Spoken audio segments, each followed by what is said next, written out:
What I got, you can't buy. It resides between my eyes. Walked through the fire, came out better on the other side. See, life's like a beach if you find the sand. And right now, I'm feeling like 100 grand. You are listening to Inspired Insider with your host, Dr. Jeremy Wise. Dr. Jeremy Weiss here, founder of InspiredInsider.com, where I talk with inspirational entrepreneurs and leaders. Today is no different. I have Adrian Capobianco of BILI. You can check them out at becauseIloveit.com. And before I formally introduce you, Adrian, I always like to point out other episodes of the podcast people should check out. And, you know, some interesting interviews, some of my favorites. I'm curious, over the years, I like to have some of my favorite entrepreneurs, authors. I had Chris Voss of Never Split the Difference, ex-FBI hostage negotiator. Fantastic episode with that. I had Michael Gerber of the E-Myth. Vern Harnish of Scaling Up he started Entrepreneurs Organization.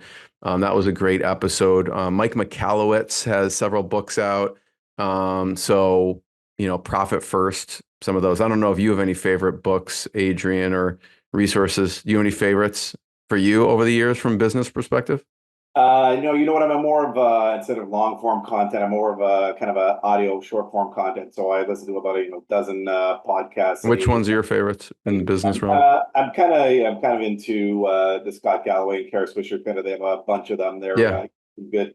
They have an interesting. He has some good books too. Scott Galloway has some good books. Yeah. Yeah, they keep the content interesting. They have an interesting kind of personal dynamic that carries through to make the content a bit more interesting. And then just a ton of news sources every morning. My news feed at about a 1.3 speed for about 15, 20 different news sources every morning. So I prefer the audio too because I listen like over 2 speeds so I can get more stuff done and do whatever I'm doing. But so check those out more on InspiredInsider.com. This episode is brought to you by Rise 25. At Rise 25, we help businesses give to and connect to their dream relationships and partnerships. How do we do that? We do that by helping you run your podcast. We're an easy button for a company to launch and run a podcast. So we do the accountability, the strategy, and the full execution behind the scenes. So Adrian, we call ourselves the magic elves that run in the background and make it look easy for the host and the company so they can create amazing content, amazing relationships, and most importantly, run their business. For me, the number one thing in my life is relationships. I'm always looking at ways to give to my best relationships. And I found no better way over the past decade to profile the people and the companies I most admire and share with the world what they're working on. So if you thought about podcasting, you definitely should. If you have questions, you can go to rise25.com or email us at support@rise25.com. I am super excited to introduce Adrian Capobianco. He's CEO and co-founder of BILI, BILI Social. It's becauseIloveit.com. And they're designed to help social media influencers and creators connect to and share and sell their favorite products. Okay. And they have a database over 20,000 social media influencers in North America. They reach over 400 million impressions. Maybe that number's updated by now. This is just what I read, Adrian. And they're very unique because they're a performance-based model. They're also platform agnostic, and they're really designed with specific, unique features that encourages sharing and mutual success from a brand side and also the influencer side, right? So, Adrian, thanks for joining me. Thank you, Jeremy. Glad to be here. So just talk for a second. There's a video portion I'm going to pull up becauseIloveit.com, but tell people a little bit more about BILI and what you do. Great. Well, quite simply, our mission is to help make the connection between brands and social media influencers more efficient, more effective. At the end of the day, we want to help influencers and creators monetize their audiences and help them connect with brands to be able to do that. So, we've seen a change over the last number of years in North America. If you take a look at the most macro level, this number is kind of mind-boggling. But globally, social commerce, which is all transactions in social media, last year was about 1.3 trillion. That number is kind of a bit of a head scratcher. That includes ad dollars and social platforms, etc. in this year, it's estimated that influencers and creators, we use that name a bit interchangeably, but they'll help drive about $100 billion in sales. And while that number is quite large, we're just at the tip of the iceberg. That number is expected to grow 2 to 3x over the next 12 to 24 months. So we're going to see some massive changes in terms of how influencers and creators not only create content for brands and content for their audiences, but help sell products that they're interested in, sell products to their services, to their audiences. So we're about to see some massive changes, and really how we've set up this business is to be able to help our brand partners and our creative partners take advantage of these changes over the next few years. I feel like it has been really a rise of influencers. Like we've seen, even if we watch mainstream TV, they're celebrities now, and they're driving lots of sales, and it's really pretty amazing. I'm curious, what gave you the idea to start this company? Because when I look at a dual-sided marketplace, I always think this is difficult, right? Because it's like we have brands. Then we have, the influencers. Obviously, the influencers helps with the traffic stuff, but it's still not easy. What gave you the idea? So maybe I'll share a little bit of my background first, because that'll give a bit of context on why we started BILI. My background is former executive or CEO of a number of ad agencies. So spent about 20 years as CEO or executive in various advertising agencies. If you're familiar with the advertising space, there's a number of different areas. I've been lucky enough to very, very early on work in digital, along the way in the CRM, like the customer relationship management, the data side, the creative side, or the content creative, as well as the media side. And that agency experience, for 20 years, I've worked with influencers, creators, social content creators, for brands to be able to leverage that. The change that we're about to see is from influencers and creators as content to commerce. So really the inspiration for the business, and we've seen this trend already play out in Asia, and we could maybe talk about that as a separate track. But the inspiration of the idea for the business was really to help brands and help influencers kind of cross this bridge from content creators to democratize many retailers selling products and services, and leveraging a lot of that agency background, agency experience to build up our community, build up our platform, build up our partnerships. There's a bit of a longer answer on kind of the two-sided marketplace, and we can touch on that a little bit. But the actual core of the idea came up with my business partner and I, Howard. And often Howard and I have known each other for 20 years, and as friends and business partners in a number of capacities.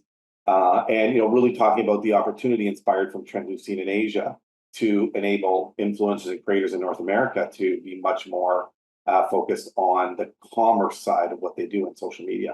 Does that make sense, Jeremy? Yeah. What were you seeing as the trend in Asia? I was watching some interview. I think the background was the New York Stock Exchange or something. You know what I'm talking about? And I don't know if is that Howard? Was Howard with you at the time? It was someone was with you. That was another gentleman, but okay. Yeah, I'm curious what you see the trend in Asia, and I love this conversation because it's always interesting I always see, okay, there's a trend somewhere else, and when they bring it to the US, it blows up. Like if we take, I don't know, I always think of coconut water, right? Like it's normal in Brazil, and then some American was over there, was like, hey, we should bring this over to the US. Why aren't we doing this in the US? And brings that trend over. What are you seeing in Asia? So the trend in Asia, and let's kind of back up a few years ago, was much more to this commerce side, right? So almost exclusively in North America in the last few years, it's much more been about influencers and creators creating content and sharing that on Instagram, sharing that on TikTok, sharing that on X, Threads, etc. What's happened, and the major difference in Asia, is that commerce has been built into the platforms, right? So the ability to transact is much more integrated right within the platforms, right within WeChat, right within Alipay, etc. And that's a very big difference that allows dollars to change. So the trend that is already a few years back is the actual transactions, much more transactions integrated within the social platforms, which we haven't yet seen at scale in North America. But we will very soon.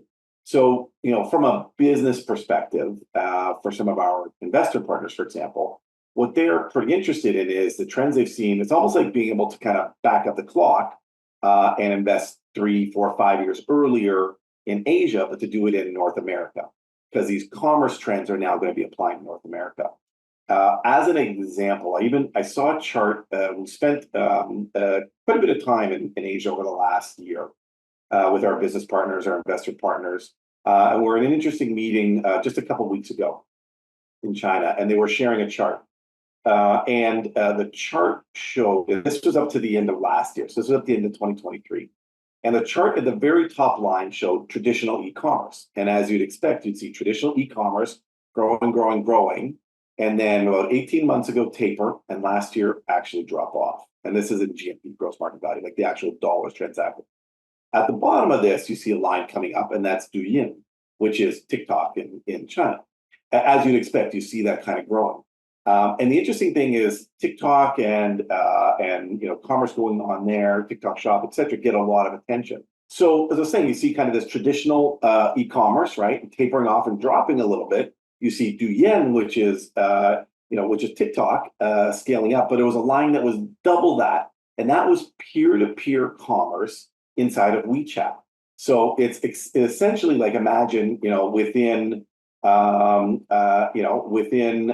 chat groups, right? The actual transaction amongst individuals. These are groups no bigger than 500 people, and the dollars transacting peer to peer. It's like it's almost like having WhatsApp groups and selling, being an influencer within WhatsApp.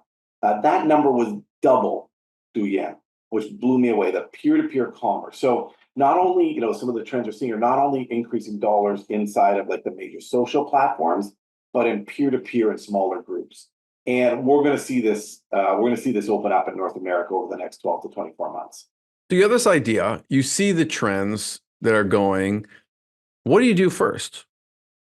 Do you decide to raise money? What's the original idea? Because when I look at BILI, it seems like a robust platform. I mean, you can't wave a wand and that just appears out of nowhere. What was the first iteration? Well, I mean, for anyone who's kind of built businesses, grown businesses, this is a bit me personally, but I do love kind of the idea to kind of take an idea, a vision, and then creating it. But really, it was creating that initial vision with my business partner Howard around the opportunity for social content and social commerce. So the step one was really kind of creating that vision that we thought was interesting, differentiated. The first step then really is kind of testing that, right? Testing that with folks who we trust, kind of saying, hey, we have an idea here. Is this crazy? Is it crazy enough? Does it make sense? Do you think there's an opportunity? And speaking to folks who, a number of different folks from a number of different areas whose opinion we trust, who will, also challenge us a little bit. So kind of develop that strategy, test that strategy. And then, we found that with the folks who tested the strategy, it seemed to hold water, seemed to be interesting. And then you got to put that together, right? There's a bunch of different building blocks. Part of that was the fundraising. Part of that was the platform. Part of that was the community. Those are kind of three big areas that we focused on. From once the strategy was kind of baked, it was really kind of how do we either fund this ourselves or raise. How do we build the platform, and then how do we build the community? And I spent a lot of effort doing all three of those, and then a number of tangents behind those over the last year and a bit.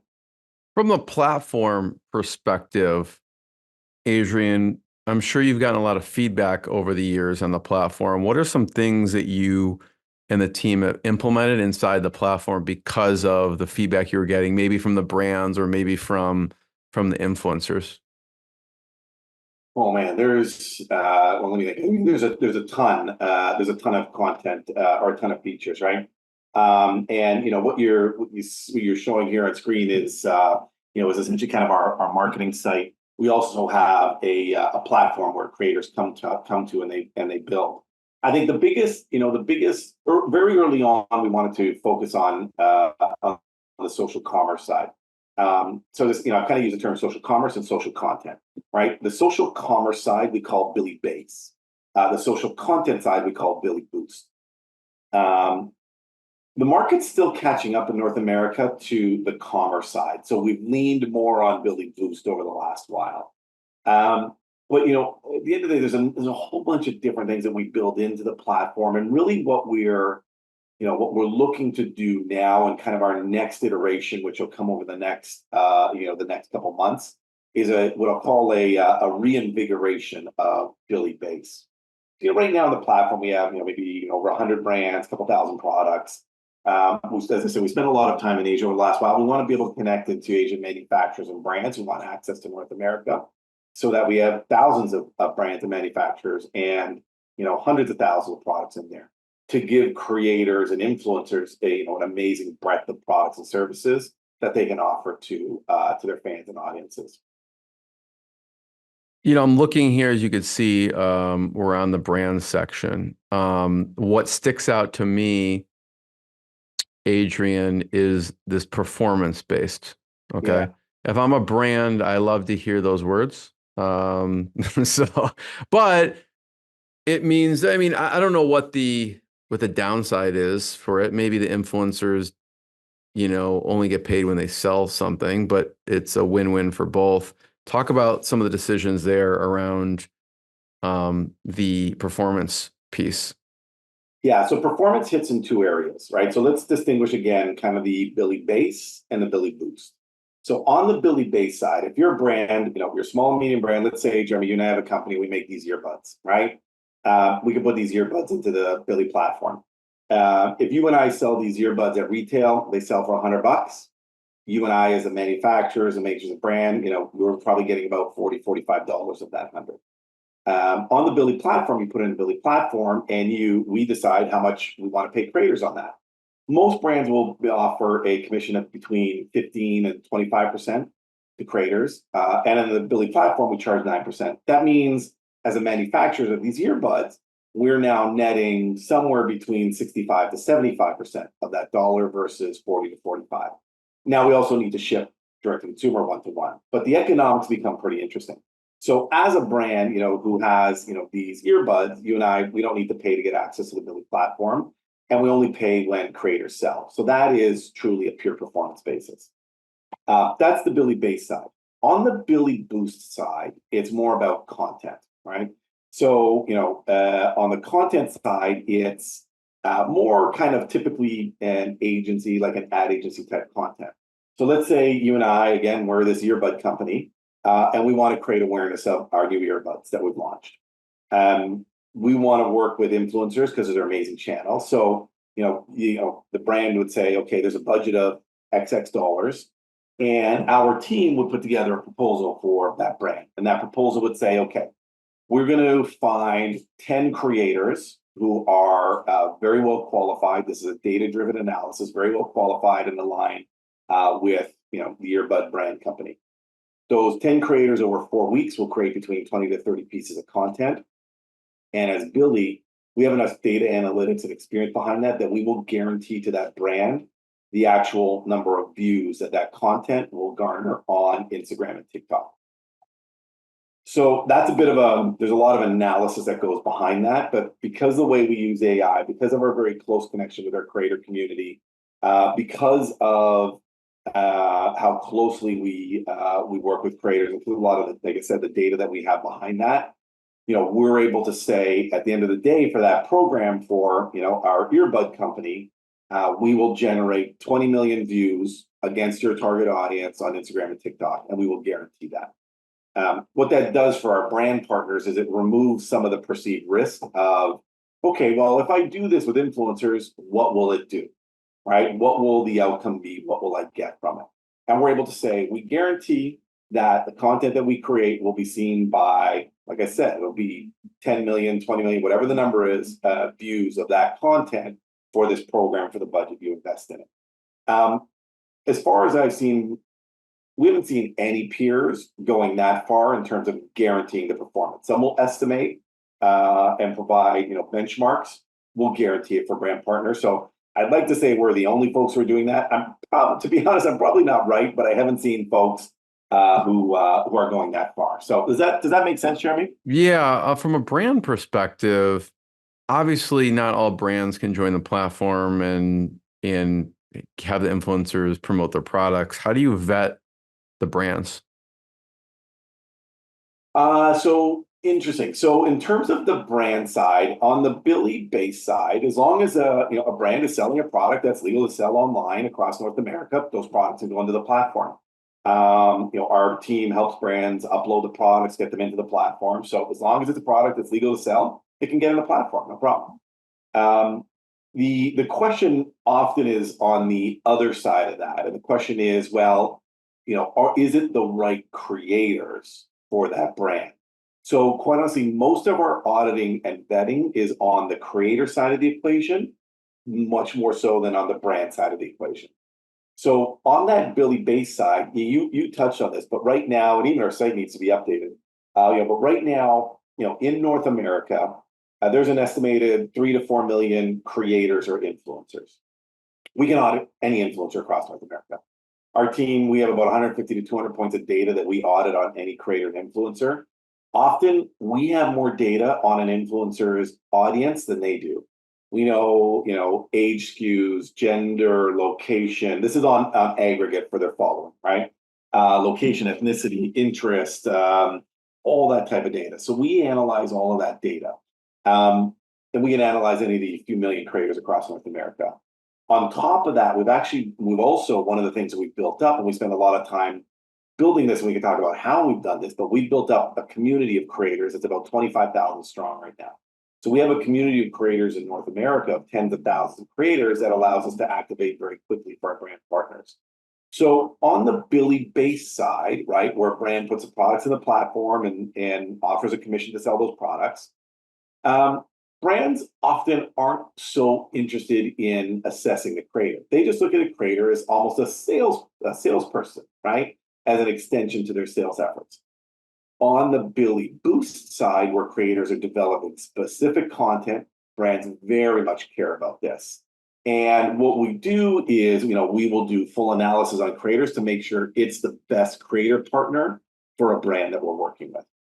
Does that make sense? Yeah. Do you find do influencer agencies use your platform at all? I'm sorry? Do influencer agencies out there that are just trying to do this very manually, do they ever use your platform just for their clients, do you find? They may. We'll work with various agency partners and either enable them or support them, kind of behind the scenes or out front with clients. So we do collaborate. We work either directly with brands or with agency partners. For us, our mission of kind of making that connection more efficient and more effective is equally lived up to, whether we're working with agency partners or brand partners. When I was researching your company, I immediately thought of NIL and sports has got to be big. Talk about that market for a second, and you can see here there's a page, obviously, about sports, but talk about that as a market for you. Yeah, so specifically for NIL, if folks aren't familiar, NIL stands for name, image, and likeness, right? And over the last couple of years, that significantly changed so that amateur athletes can now benefit directly, i.e. earn directly from their own name, image, and likeness before they become pro. So that's been a bit of a sea change in the sports world over the last couple of years, a very, very interesting time. One of our strengths, one of our very strong capabilities is we are one of the leaders in North America of having an athlete creator community. So I'll build on that a little bit. Right now, on aggregate, we have access to, we give our brands direct access to almost 14,000 amateur, pro, and retired athletes across North America. And the reason we do this, or the way we're able to do this, is with some strategic partnerships. Actually, I'll give an example of one of those strategic partnerships. And maybe for your audience, this is a bit of a sneak peek because we haven't formally announced this. But yeah, right now we have a partnership with the NHL Alumni Association. So what the NHL alumni does is they endorse us to every former NHL player. This now gets us access to thousands of former pro hockey players across North America. We have the same partnership structure with the Canadian Football League, with their alumni. With their the CFL PA, the Players Association, with their union. So we've done these deals with sports organizations, and really the reason these deals make sense from their perspective is we help the athletes earn beyond their field or rink of play, right? Athletes are great, on the rink, on the field, on their field of play. We help them earn beyond that by bringing them revenue opportunities. So it makes sense for the CFL Football Union to work with us to help their players earn beyond.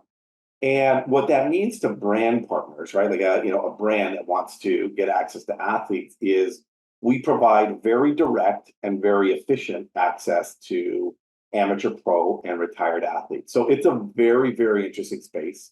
The misconception it is often it's very expensive and too hard. So a lot of the attention, and this is indicative of influencers and creators overall, a lot of the attention goes to, the few percent of the few percent, right? So, the top athletes who are the best in the world, who are the most noticeable. But there's the whole base below that, which can connect with an audience in a very genuine way, who are very eager to work with brand partners, who can create great content, who connect and can speak in like I said, in a genuine way about brand products or services. So we're able to provide direct access to potentially, thousands of athletes across North America. So there's a lot of interesting stuff going on there, and we're going to continue to build on that. Like I said, we're one of the leaders in connecting brands with amateur, pro, and retired athletes across North America. But we're kind of just getting started. And the next big wave of athletes that we're going to connect brands to is in the e-gaming side, esports, e-gaming. So we'll take our community of 14,000 amateur, pro, retired athletes, and we'll probably grow that 4 to 5x over the next year with gamers and esports.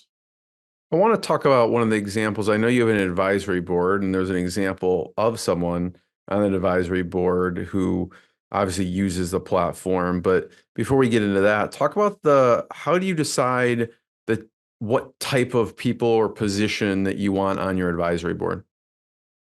Good question. So the type of folks we have an amazing advisory board. The folks that kind of shared on LinkedIn and that sort of stuff.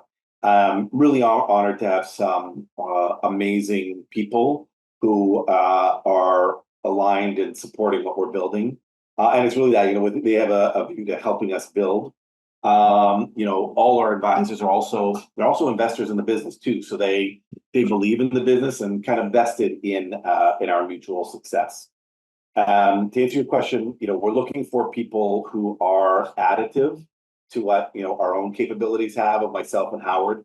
We're looking to people who are interested in helping grow the business, so they're aligned and they're mutually incented to at the most strategic level as owners in the business, as part owners in the business, to grow it. And we're looking, our advisors are not. It's not tactical and execution. Our advisors help us with strategic initiatives. So with each of our dozen advisors, we have 1 or 2 specific strategic initiatives that they support us with, and they help do that. And we're very lucky and honored to have some amazing folks who, if you think about kind of the space we're in, we have tech folks from ex YouTube, Twitter, Amazon, Google, ex Walmart, ex financial services, global CPG CEOs, pro athletes, very tech-oriented people, investment and finance-oriented people. If you take a look at our, advisory group, from a diversity of experience, you kind of get a sense that they cut a bunch of different areas, and that's amazingly valuable to us as we grow the business. So I mentioned one of the sports advisors. Can you talk about how they Yeah. use the platform? So a gentleman, Enoch Mwamba, pro athletes have a career of about 2 to 3 years in North America. He's distinguished in that he has a 12-year pro football, NFL and CFL career. Just retired last year. Enoch's been on our advisory board for almost 2 years now, and has been instrumental in helping us develop some of these strategic partnerships we have in the sports space. He's in addition to being a very accomplished athlete, there's only 1 or 2 people ever get MVP and MVP in the same season, championship winner. But he's also very well spoken, very articulate. He has a very curious and entrepreneurial based mind. So yeah, he's amazing that he has great credibility in the sports space. But also very helpful and supportive of us on the business side as well. And Enoch's not only one of our advisors, but he's also a creator that has participated in programs for our brand partners. So he's great because he can speak very credibly to kind of the business side, but also as an athlete creator that's worked with our brand partners. How has he used the platform? So I'll give you an example of a program. There's a global sports streaming service. And this is obviously there's a global sports streaming service that wanted to promote the fact that in a region they had access to every single NFL game. So our pro athletes are obviously very critically, very aligned with this. So our proposal to that sports streaming client was, well, instead of just having anybody talk about the platform, why don't we have pro athletes who live and play the game talk about how they live and love the game and love your service to watch the game they love, right? As not only the players in the game, but also fans of the game. So Enoch was, although he's not a quarterback, he was a quarterback of that program. So Enoch was the lead in that program. And he pulled together 4 other pro athletes. And basically they made a team of content creators that over the course of 8 weeks, created probably about 50 pieces of content that were shared on Instagram and TikTok, generated millions and millions of views across that content. And basically at the end of the day, helped drive subscriptions for this streaming client. So while Enoch's our advisor, he was a creator talent, and he held together the program every week, did content with the other players.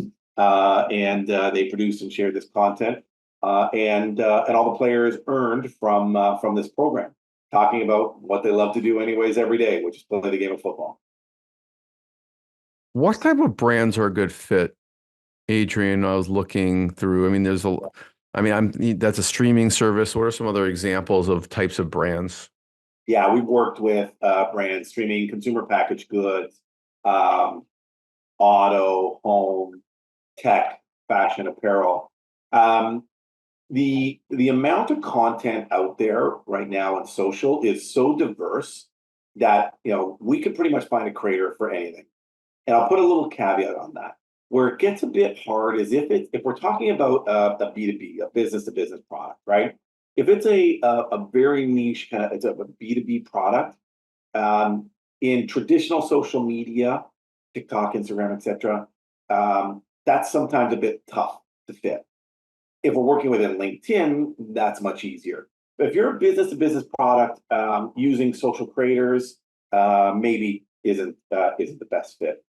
If you're a very regulated industry, pharma, depending on the financial services side, maybe not the best fit, unless you're talking about financial services education, for example, which could be a great fit.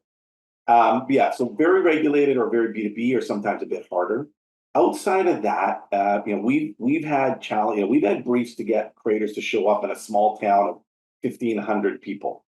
If we can get 2 creators to show up in a town of 1,500 people, I say we can pretty much find a creator for anything. It is the beauty of the diversity of content that's out there, and the diversity of creators and niches and finding the right people is you can pretty much find a creator that can speak in a genuine way to your brand for almost any product or service now. No, I love this the conversation in general about influencers, because I feel like there's just so much leverage in this from a brand, from an influencer perspective, because they have this inborn audience, they share it, and it helps both parties. And it's probably less expensive from a customer or client acquisition side, like you were saying too. I know as a CEO founder, you're always thinking about growth, and you're like, yeah, I have like 15, 20 different growth initiatives. Can you talk about a few of your growth initiatives so people can kind of get inside your mind? Yeah, well, let's back that up to what you said kind of previously, right? It's in some sense we're in the middle of a triangle here, right? And that triangle is brands, creators, and consumers or audiences, right? So we need to accelerate across all three of those. So on the brand side, we continue to accelerate how we're reaching out and growing with our partnerships there to bring on new brand partners. On the creator side, we continue to grow our creator community. Like I said, right now our community is about 25,000, tens of thousands. And by the end of the year, that'll probably be 100,000 plus. So continue to grow that. We also want to continue to grow the breadth of products. So who's working with international partners to get access to global distributors and global partners who want to get access to the US and Canada through our network of creators. So we have strategic initiatives to accelerate on all three of those, growing our brand partnerships, growing our community of creators, and growing our value proposition for social shoppers and for audiences. And at the end of all of these, behind all of these, and we've kind of touched it on already, and it's something we're quite proud of, but always continue to try to drive forward, is how do we bundle that all up? How do we put a bow around that with a performance-based perspective to make sure we are always delivering and over-delivering on value for our partners? And we don't say clients, we say brand partners. We don't say creators or influencers. We say our creator partners, because they're partners in our business, and we need to think about it that way. So how do we deliver performance to our partners? Because if we do that, they'll continue to work with us. Adrian, I have one last question. Before I ask it, I just want to thanks for sharing your lessons, your journey. I want to tell people, if they haven't been looking at the video, they can check out becauseiloveit.com to learn more about what we're talking about and check out more episodes of the podcast. My last question is about mentors and business mentors, throughout your career that may have helped you, and maybe a good piece of advice that you got. That's a good question. You know what? I think this is, you always got to think about what you do well and what you don't do well. I think earlier on in my career, I should have done much better at actively seeking out mentors. I always kind of, take learnings from folks, but I think in a more formal way. If you're someone much younger, and you don't even need to be younger at any point in your career, but when younger in my career, I think you get much more value from mentors, right? Because what a mentor can add, of the 10 things you're doing, in a day is, a 20-something, in any kind of career or work, a mentor can probably, of course, correct or optimize you on half of those. So I could have done better at having more formal mentors when I was younger. You mentioned our advisory board. I would consider every single person on our advisory board a mentor, and so I think that's an amazing source of mentorship, and mentors help kind of small things. I think that the value of mentors as you get farther in your career is maybe it's a tip, a suggestion, guidance once a month versus once a week, but the potential impact of that idea or that suggestion is much larger as you go farther in your career. So I think the way we've structured our advisory board, I consider every one of our advisors a personal business mentor. I would suggest and we've tried to not just kind of have just like an advisory board that's on a PowerPoint slide to try to make it look good, but to, like we said, actually have them as co-owners and investors in the business, so that everyone's aligned. So I don't know if that. No, I asked that because I figured this is really important to you because you have an advisory board, right? You have a group of mentors to help on various things in the business. What's one thing that sticks out? I know you've probably gotten a lot of advice and lessons from the advisory board. What's one that sticks out from one of the advisory board members that was helpful for you? Sometimes it's just obvious stuff. Speaking with one of our advisors about this sports deal, this NHL deal that we're talking about, and there's just it seemed like kind of a smaller, obvious suggestion of as part of that deal, bringing in a few other pro players into our advisory board to expand that with a bit of a geographical kind of American focus, Canadian focus. And it was kind of a small, obvious thing, but at the end of this, it seemed like, yeah, absolutely. Why wouldn't we put that in? It costs, our partners on the other side nothing. It added value to us, and now brings people that are involved. So sometimes I find, and I find myself asking more often, saying like, this kind of makes sense to me. And I put it out there, with less kind of pride behind it, say like, it makes sense in my head. If it doesn't in yours, tell me if it sounds full of crap or how I make it sound better.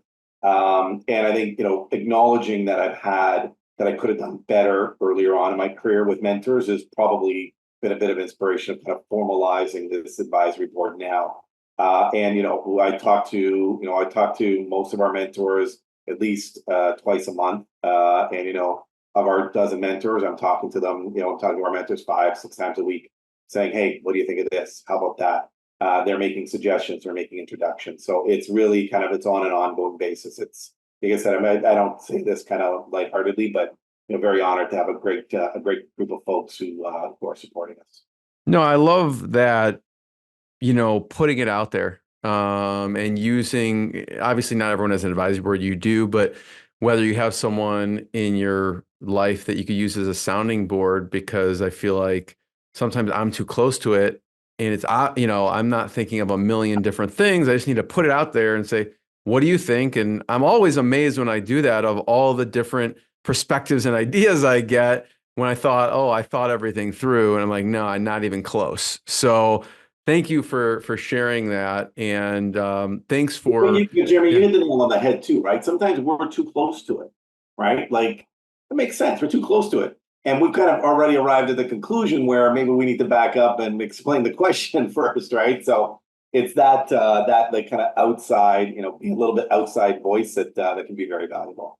Totally. I want to encourage people to check out becauseilloveit.com, more episodes of the podcast. We'll see everyone next time. And Adrian, thanks so much. Jeremy, thank you very much, and have a great day. What I got, you can't buy. It resides between my eyes. Walked through the fire, came out better on the other side. See, life's like a beach if you find the sand. And right now, I'm feeling like $100 grand.